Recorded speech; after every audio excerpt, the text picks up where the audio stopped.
All right, so our next question. This is from Zach Lee, a fellow Illinois quizzer from Glenview. Love you, Zach. He's quizzing great this year. His question, and this is much more for you than for me, effective ways of charting so that it stays with you longer. So I know, we do charting a bunch of different ways, but have you found ways that it sticks with you longer? Is it just repetition, or is there any methods that you can tell us about? Yeah, a lot of it is rote memorization, repetition, like you said. But I would say the first and foremost thing, no matter what format you choose to do charting in, is to do it yourself. I think a lot of quizzers rely on their coaches to kind of spoon feed them different information. This is how we chart. This is what we're going to chart this week. I think it is the coach's role, in a sense, to give you assignments, but it's up to you as a quizzer to carry out those assignments in your own systematic approach and way. So being able to yourself go through the concordance, highlight phrases, highlight dissimilar phrases, highlight repeated words, different thought patterns throughout those verses is up to you, and it's essential that you yourself do that, because whenever you do that, the actual action of you highlighting and doing that yourself is proven to be much more effective than someone just getting information for you, or from you just going to BQ Powers and studying the charts. Also, I will say personally, I did have a mixture of both physical flashcards in which I wrote down stuff from the concordance, but I also had a Quizlet that I posted on Quizlet, and I actually kept it, I think, private to myself, but for quizzers who wanted to use it, they were also welcome to use it as well. We'll just give them the link to the source. And being able to have that online and just at any moment flip out my phone and say, okay, let's do some charting today while I have 10 minutes in the doctor's office waiting for my appointment. And I would do that and be able to just go through the day and think about the cross references. I also think another essential skill for you to do is to actually write cross-reference questions on your crosses that you actually pick out. You can do that in the form of quotation cross-references. You can do that in the form of two-part cross-references, etc. Being able to actually make a question out of that is what we as question writers, and Brother Philip can testify to this as well, have to do daily. Because as a question writer, I can find a lot of good cross-references, but I can't always find a lot of good cross-reference questions. There's actually a difference in making a good cross and a good cross-reference question. You have to actually have a good format with which you can use that cross in. So being able to, you as a quizzer, piece out, okay, what do I think, play the role of the question writer. What do I think the question writer is going to pick out from this cross-reference? Is it good just for a quote, or can I actually find a connection with these verses with which I can make a multi-part cross-reference question? That's really important. But also, just like, I think we really degrade the 1, 2 time, and 3 time words. They can actually be very, very useful. But a lot of times I would say in the 3 time words, there are just 2 verses that actually have a distinct meaning. The other may have like an extraneous meaning that isn't related to the other ones. So really focus on those 2 verses rather than just all 3. And Vincent Beardsley has this like wicked sense of like neurological paths with your brain, like making like different connections.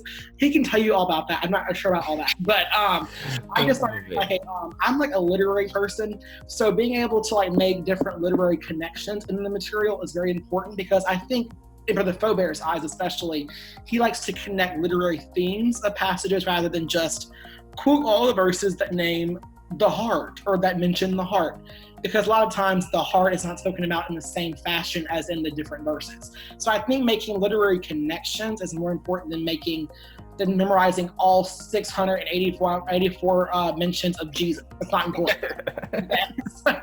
Right. I like to try to promote, it's one thing to memorize all your chart work and to do all that stuff, and that's fine and that's helpful. But I'd much rather you find efficient chart work, like, the chart work that you feel is more important, because it's all good to learn, but there is chart work that's definitely more important than others. Like you said, like learning every place Jesus is it's a lot, and it takes a lot of work. And If you do that, fantastic, good for you. But what's more important is to, like you said, find, there are, 3 verses in John chapter 2 that name John. That's and he's doing something in every single verse, or he's saying something in every single verse. That's a really good question. So to try and look at it that way is really good. Back to Quizlet, I once again, I highly recommend it. I nearly shed a tear at Extravaganza this year because one of my quizzers on their own had their phone out studying chart work on Quizlet without anyone asking, without anyone, encouraging her, how to say it, it's a her, she, and I just was like, thank goodness. That's because I spoil my quizzers a little bit. I did a lot of the Quizlet stuff for them. They do stuff on their own, more like write questions and figure that stuff out. But most of the powers chart work and the stuff that I put together myself, I try and put that out on Quizlet for them to use. Like you said, whipping out your phone, you have 10 minutes, you can study repeated phrases or anything like that. Yeah, absolutely. I have what I consider like basic chart work, which is like your 1, 2, 3 time words. I'm sure you can attest to this as well. Then you have names, proper names, geographical locations, animals, numbers.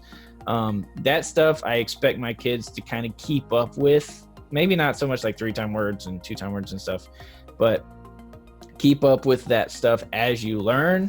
Pay attention to that stuff as you learn. And punctuation. Punctuation's another really important one that I don't feel like a lot of quizzers study punctuation, but it definitely can help you come nationals.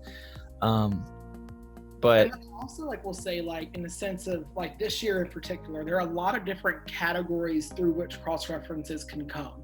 What I mean in that sense is you have the Old Testament, you have the New Testament, you have different books and different authors. So a lot of different ways to ask cross. I think that is kind of the challenge of doctrine. You have a lot of easy things about doctrine. First of all, you've heard most of the verses all your life. So that's an easy thing. The hard thing about doctrine is the cross references, because as a question writer, we can go to only the Old Testament and ask you a cross reference on the Old Testament. Go to only the New Testament, just say in Romans itself, or just say in the whole study. So you have different ways with which you can categorize your verses. And I think doing that early on before a tournament is really important. And also as a caveat, you shouldn't be cross-referencing if you don't know the verses. I think that's pretty self-explanatory, but I think people don't realize that or don't acknowledge that fact. And it's really important to know the verses before you start charting them. So. I will say I do feel like chart work can reinforce material, right? But you do have to know it where you can quote it well before you really get into charting.